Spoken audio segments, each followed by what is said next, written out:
देखिए जगत गुरु तत्वदर्शी संत रामपाल जी महाराज के मंगल प्रवचन। तो परमात्मा ये समझाना चाहते हैं कि जैसे छोटे बच्चे खिलौनों से खेलते, कोई कार ले रखी है छोटी सी, कोई घोड़ा ले रखा है, कोई मोटरसाइकिल, वो खिलौने की छोटी सी खड़ी है प्लास्टिक की, और उनको कोई बच्चा उठा लेता है तो वो रोता है, पैर पीटता है, बुरा हाल कर लेता है। जब उससे पूछा जाता है कि क्यों रो रहे हो, कि मेरी मोटरसाइकिल उठा दी, वो मोटरसाइकिल, वो इतना खिलौना, उसको ओरिजिनल मान चुका, वो उसकी बुद्धि इतनी ही काम करती है। ऐसी बच्ची लड़कियां गुड्डा गुड्डी का खेल खेला करती हैं। एक कपड़े का गुड्डा बना लेते थे दूल्हा, एक उसकी दुल्हन, और छोटे छोटे कपड़ों के टुकड़ों से उनके सूट के सेट बना दिया करती थी, सैकड़ों की संख्या में। और फिर उस इतने से कपड़े को जो उसने मोड़ तोड़ कर एक सूट का रूप बनाकर रखा हुआ था, अपनी गठड़ी बांध रखी थी, बक्से में रखी छोटे से, उसमें से उसके एक कपड़े ने कोई उठा ले, टुकड़े ने गिनती करती थी। पहले दास ने देखे छोटे छोटे, जब शिक्षा का इतना था नहीं, बच्चे इसी खेल से खेला करती बेटी बहने, तो वो रोया करती थी। फिर उससे पूछते थे क्यों रो रही है, कि मेरी तिल, मेरा एक सूट गायब हो गया, मेरा ने किसी ने उठा लिया। इतना चीथड़ा था, कतरन थी एक। अब दुल्हा दुल्हन का खेल खेला करती थी, ये दुल्हा या दुल्हन। अब जब वो लड़की बड़ी होती है तब उसको पता चलता है वास्तविक दुल्हा और दुल्हन का। जब वो बड़ी हो जाती है फिर वो खेल नहीं खेल सकती जो पहले खेला करती, छोटे छोटे गुड्डा और गुड्डी के खेल को, कभी उसकी रुचि ही नहीं बन सकती। तो इसी प्रकार आप जी जो आज तक खेल खेल रहे थे, संतानों उत्पत्ति, संपत्ति को संग्रह करना, बच्चों का विवाह करना, पढ़ाना, शिक्षा ग्रहण कराना, फिर इनका विवाह कर देना, फिर इनके संतान की कामना करना, संतान हो जावे, फिर हम वृद्ध हो गए, मृत्यु के निकट आ गए, हम बेशक मर जावा, नो प्रॉब्लम। हमने ये सोच रखा था कि सुना सुनाया जैसे हम सुनते थे कि हमारा मनुष्य जीवन का काम पूरा होया। मनुष्य जीवन का तो शुरू भी ना करे आपने, ये तो एक जनसाधारण का काम करे दो। और जो आपको मिलना था, कई हमने देखे पहले जब ज्ञान नहीं था, बुढ़े बुजुर्ग बैठ कर बतलाया करते थे और कहा करते थे, भाई जैसे कोई बाहर का आ जाता था अतिथि, उससे कुशल मंगल पूछा करते थे, फिर संतान पूछा करते थे। वो बताता था कि 2 लड़के 2 लड़की, परमात्मा की दया से 2 लड़के हुए, 2 लड़की हुई, उनका विवाह कर दिया। उनका भी देवता ज्योति होगी, पोते पोती होगी, मेरा काम पूरा होया, भगवान बेशक ठाले। बस इतना सा हमारा ये बुद्धि सीमित होगी थी, एक यो हमने लास्ट एंड फाइनल काम मान रखा था। तो अब परमात्मा के ज्ञान से पता चला कि जो करना चाहिए था मनुष्य जीवन से वो तो शुरू भी ना करे आपने।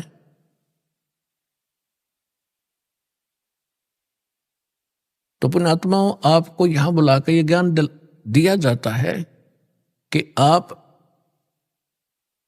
उस मनुष्य जीवन के मूल कर्तव्य को भूल चुके हो, और किसी में पिछले पुण्य कर्मों के संस्कारवश प्रेरणा है तो आप साधना गलत कर रहे हो, वो भी व्यर्थ है।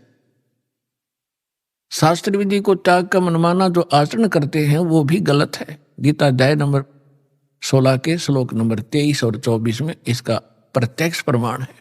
तो शास्त्र अनुकूल साधना कौन सी होगी, गीता अध्याय नंबर 4 के श्लोक नंबर 32 और 34 में स्पष्ट कर दिया है। और 25 से लेकर 30 तक चौथे अध्याय में यह भी कहा है कि सब अपनी अपनी, कोई ऐसी साधना करता है, कोई ऐसी करता है, कोई ऐसी करता है। ये सभी अपनी साधनाओं को पापनाशक जानते हैं। पापनाशक मीन मोक्षदायक, पाप नाश होंगे तभी तो मुक्ति होगी, नहीं तो कर्मा के संस्कार में हम फंसे रहते हैं। तो गीता अध्याय नंबर 4 के श्लोक नंबर 32 में कहा है कि परमात्मा स्वयं आकर के अपने मुख कमल से एक विशेष जानकारी विस्तार से देता है। उसको सच्चिदानंद घन ब्रह्म की वाणी कहा जाता है, कबीर वाणी। वो तत्व ज्ञान है, उसको जानने के बाद फिर सर्व पापों से मुक्त हो जाता है। उस तत्व ज्ञान को मैं नहीं जानता, गीता ज्ञानदाता कहता है।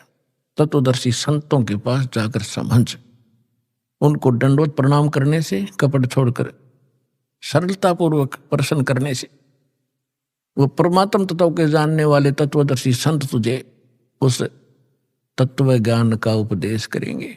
15वें अध्याय के प्रथम मंत्र में गीता जी में उसका पहचान बताई है कि जो उल्टे लटके हुए संसार रूपी वृक्ष के सभी छंद बता देगा, सभी विभाग बता देगा, वो तत्वदर्शी संत है, स वेदविद।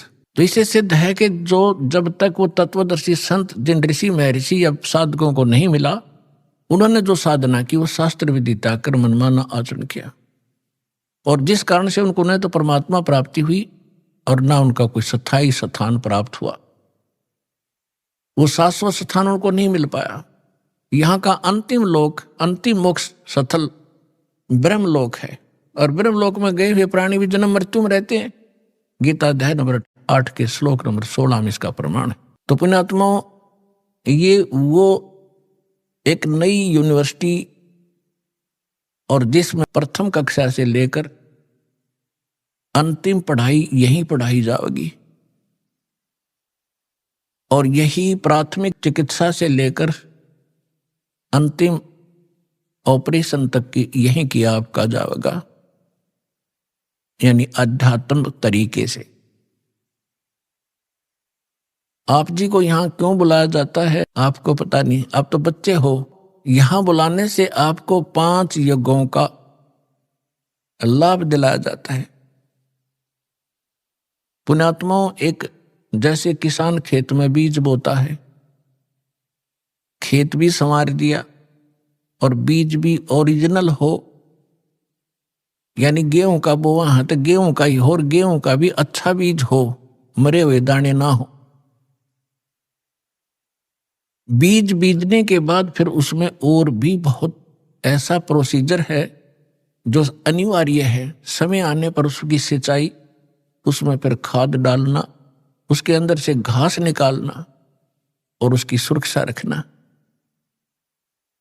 तो तब जाकर के वह फसल परिपक्व होती है, तब जाकर के वो 2 दाने घर पर प्राप्त करता है किसान।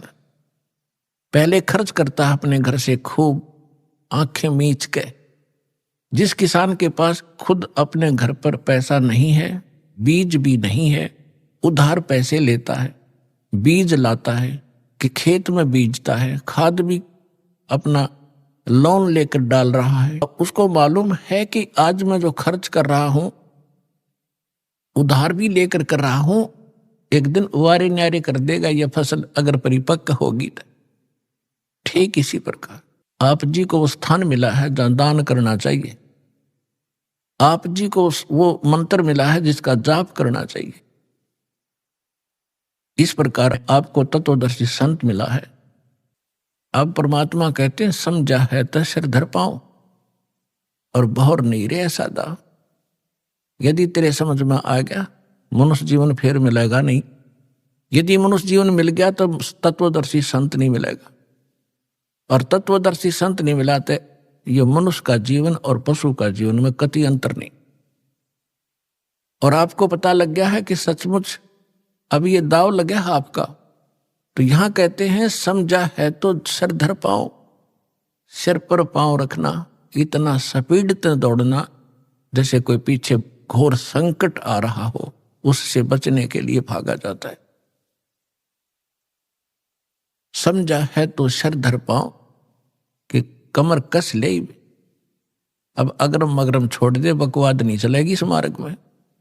समझा है तो सिर धर पाओ, बहुर नहीं रे ऐसा दाव। ये आपका दाव लगा है मनुष्य जीवन, और ये प्राइम टाइम बिचली पीढ़ी का समय। अब कसर ना छोड़ना इसमें।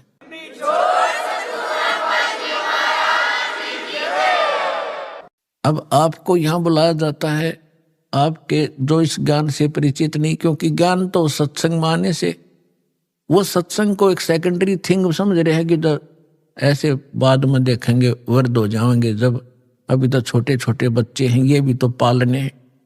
ये लोक वेद हमारे दिमाग में घर करा हुआ है। तो जो यहाँ नहीं आते उनकी सोच तो वही है। तो उनकी सोच के, उनके विचारों से आपने दुखी नहीं होना चाहिए। वो कुछ भी बोल रहे हैं, कुछ भी कहें, ये समझ लो बालक है छोटे छोटे, इनको पता नहीं। आपको वो व्यंग भी करते होंगे कि चल पड़ते हैं तीसरे दिन, अपना बालक ना पाले जाते हैं, देखना कुछ दिन में इनका विनाश हो जाएगा, इतना खर्चा करते हैं। तो पुण्यात्मा उनकी बातों में ना आना, परमात्मा के विधान के अनुसार अपने आगे कदम बढ़ाना। फिर कुछ दिनों में देखना आपके घरों में इतने सुख होंगे, इतनी बरकत होगी, वो पड़ोसी जो नाम नहीं ले रहे वो देखा करेंगे झुक झुक के, ये ल्यावे कहाँ से हैं। अब पीछे हमारे भक्तों के साथ भी ऐसा ही यहाँ हरियाणा में होने लगा। कोई कहता ये तो वहां जाते हैं क्रोथाश्रम था पहले, और उस महाराज से पीछे पैसे लाते हैं, तब इनके ठाठ हो रहे हैं। महाराज यहाँ मशीन ला रहा पीछे छापन की मैं था भिखारी, तुम्हारे पैसे बैठा हूं। तो दास का प्रोसेस परमात्मा का वो मार्ग है जिससे ये प्रफुल्लित होंगे, और ये काम भी करते ना दिखते, 10वें दिन सत्संग में जाते रहते हैं, और इनके सारे ठाठ हो गए, कार भी ले ली है, मकान भी बढ़िया बना लिया। परमात्मा के नहीं कर सकता। अपने आत्मा विचार करना, अपना भगवान इतने सुना था, देखा नहीं था, और भगवान के गुण आपने सुने थे, प्राप्त नहीं हुए थे। आपको यहाँ कदम कदम पर महसूस होगा यहाँ भगवान है, परमात्मा ये काम करया करे, राज होने लग रहे हैं आपके घरों पर। तो आप जी को यहाँ बुला के आपको यहां अमृत पिलाया जाता है, आपकी आत्मा को स्वस्थ बनाया जाता है। जैसे छोटा सा बालक होता है, लड़का या लड़की, गली में बच्चों के साथ खेल रहा होता है, और वो तो इतना मस्त हो जाता है बच्चों में, उसने खाने पीने की भी परवाह नहीं होती। फिर माँ जाती है कि काफी देर होगी मेरे बच्चे ने आया नहीं, ना खाना खा गया, ना दूध पी के गया। वह गली में जाती है, उसको कहती है तू आजा, खाना खा ले, दूध पी ले। वो नहीं आता है, वो तो मस्त है खेलने में। उसको उठाकर लाती है, उसका हाथ पैर मुंह धो के उसको दूध पिलाती है, और वो दूध पीता पीता भी नहीं सोचा है कि एक बार छोड़ दे माँ, फिर भागू मैं। लेकिन वो नहीं छोड़ती है, उसको पेट भर के और फिर छोड़ देती है कि ले तू खेल।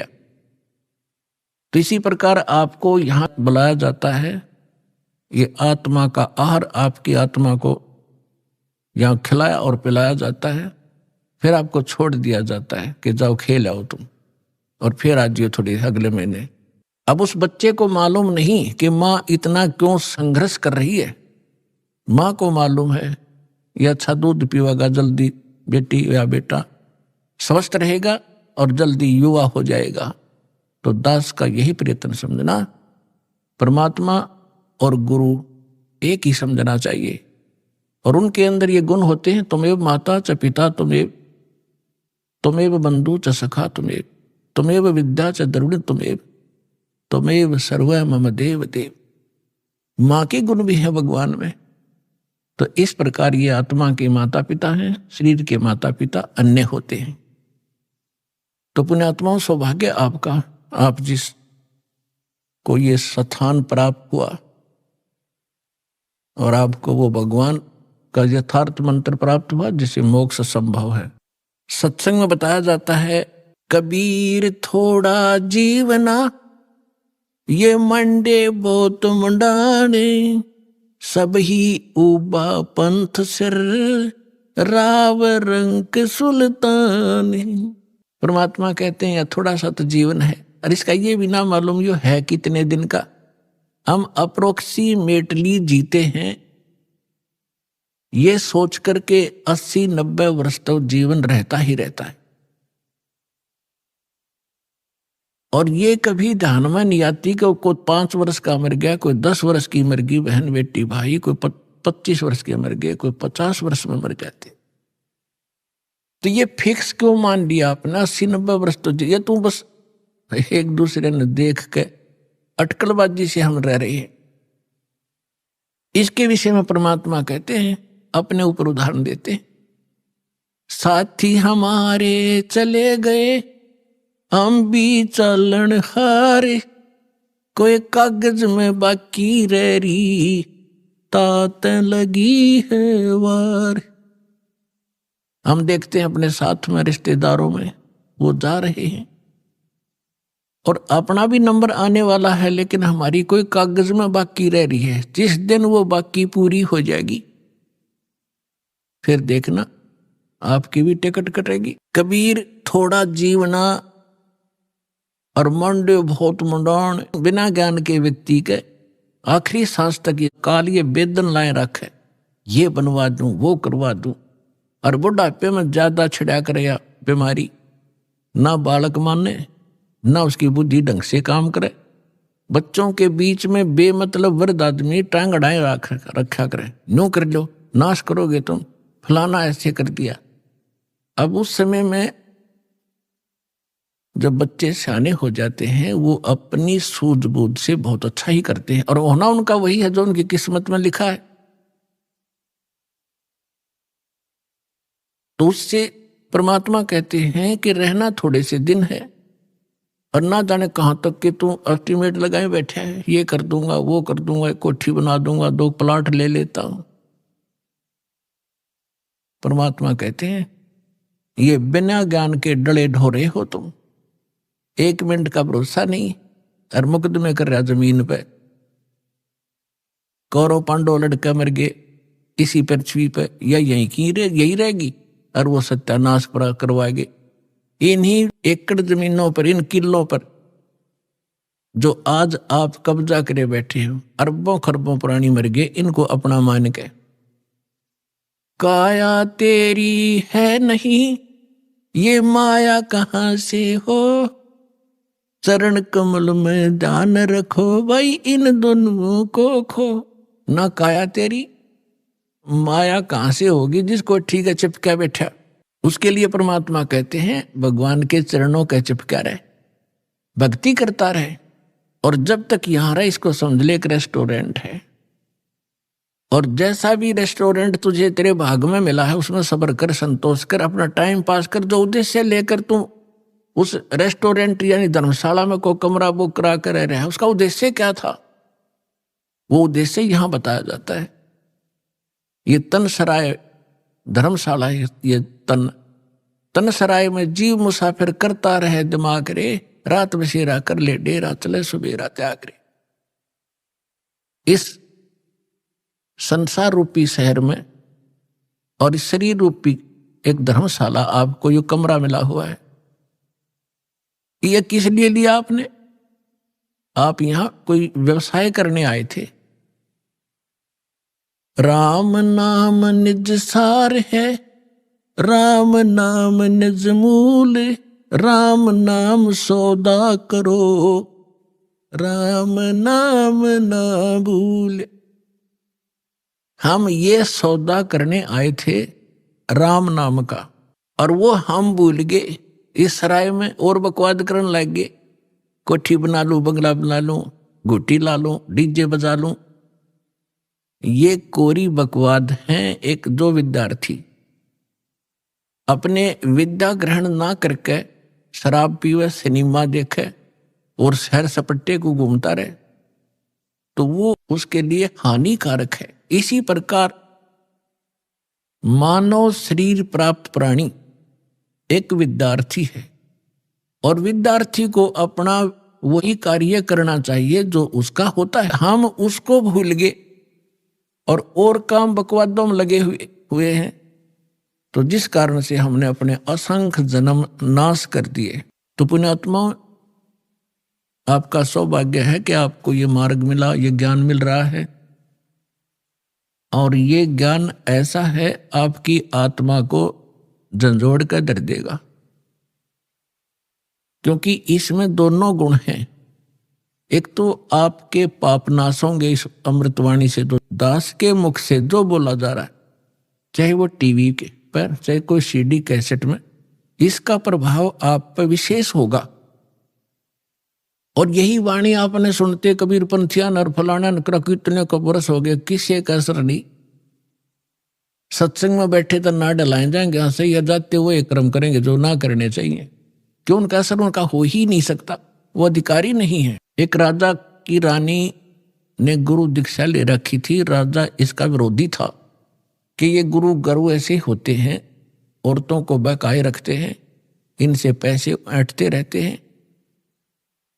तो वो इस बात के पक्ष में नहीं था, लेकिन अपनी धर्मपत्नी के सामने वो घना विरोध भी नहीं कर पाता था। बार बार यही कहता था कि क्या रखा है गुरु बनाने में, भक्ति यहां कर लिया करो। तो वो कहने लगी जी मैं तो घना उत्तर जानती नहीं, आप गुरु जी के पास चलो, एक बार उनसे पूछ लो।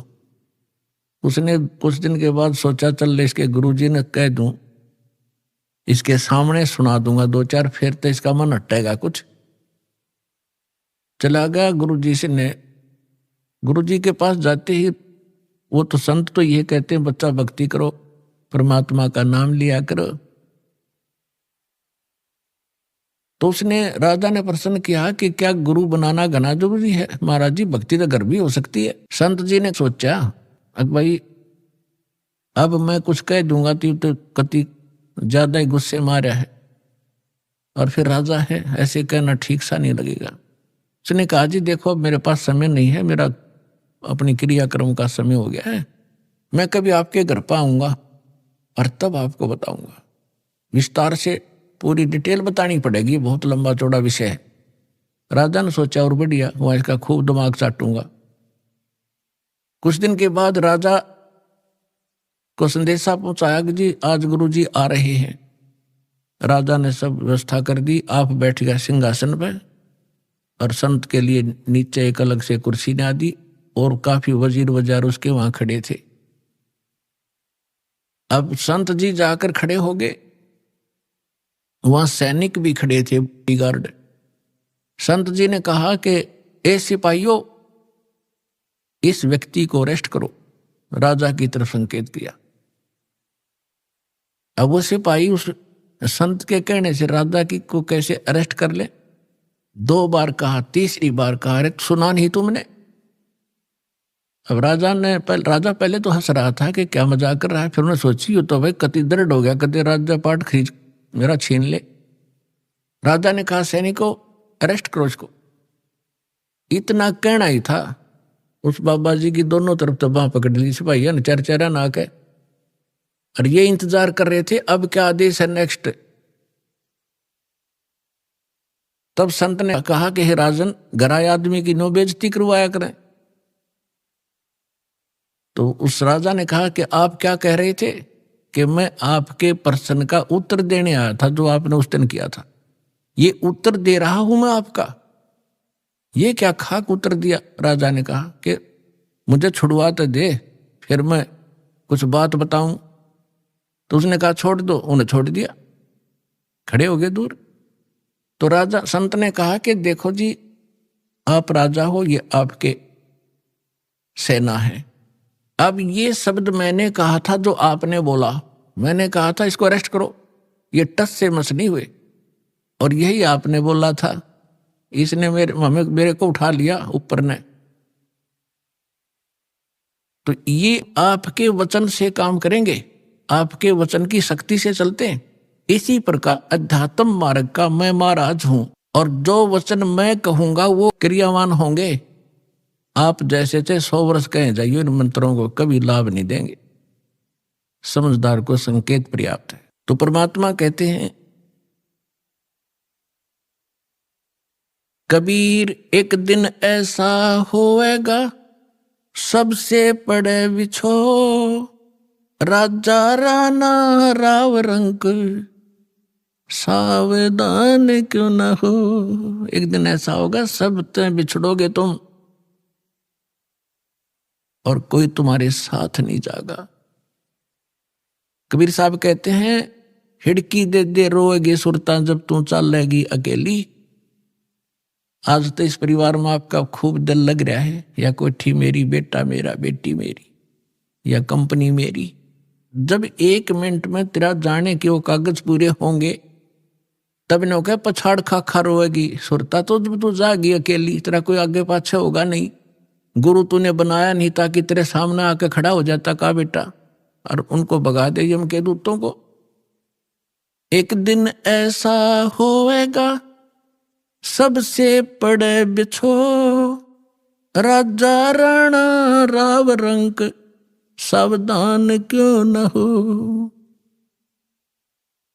उजड़ खेड़े ठीकरी ये गड़गड़ गए कुम्हार, वो रावण सरीखे चले गए भाई लंका के सरदार।